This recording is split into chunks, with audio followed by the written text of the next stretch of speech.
کوئٹہ میں جوائنٹ صوبائی election commissioner Balochistan Tahir Mansoor Khan اور کمشنر کوئٹہ ڈویژن حمزہ شفقات کی زیر صدارت عام انتخابات کے حوالے سے کوئٹہ ڈویژن میں انتخابی ضابطہ اخلاق پر عمل درآمد کرانے کے لیے اجلاس منعقد ہوا۔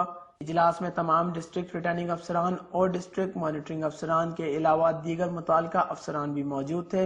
اجلاس سے خطاب کرتے ہوئے کمشنر کوئٹہ ڈویژن نے تمام ڈی آر اوز اور ڈی ایم اوز کو ہدایت کی کہ عام انتخابات میں ڈی آر اوز اور ڈسٹرکٹ مانیٹرنگ افسران کو الیکشن کے ضابطہ اخلاق پر عمل درآمد کرانے اور خلاف ورزی کرنے والوں کے خلاف روزانہ کی بنیاد پر کارروائی کریں۔ تمام D M Os code of conduct پر عمل درآمد کراتے ہوئے شوکاز نوٹسز، جرمانے، پوسٹرز ہٹانے اور وال چوکنگ کی روک تھام کے لیے سخت اقدامات اٹھائیں اور نوٹسز جاری کریں اور روزانہ کی بنیاد پر کارروائی کرتے ہوئے رپورٹ جمع کرائیں۔ اجلاس میں یہ بھی فیصلہ کیا گیا کہ تربیت حاصل نہ کرنے اور غیر حاضر عملے کے خلاف کارروائی عمل میں لائی جائے۔ مزید تمام ڈی آر اوز کو ہدایت کی گئی کہ وہ پولنگ ڈے کے لیے تمام تر پیشگی تیاریاں کریں۔ ادارے کی جانب سے مقررہ معائنہ کار صرف اپنے مقرر کردہ حلقے کے پولنگ اسٹیشن کا معائنہ ایس او پیز کے مطابق کریں۔ اجلاس سے خطاب کرتے ہوئے جوائنٹ الیکشن کمشنر بلوچستان کا کہنا تھا کہ انتخابات کا انعقاد ایک قومی فریضہ ہے۔ اس حوالے سے غیر ذمہ داری کا مظاہرہ کرنے والوں اور غیر حاضر عملے سے کوئی رعایت نہیں برتی جائے گی، لہٰذا تمام عملہ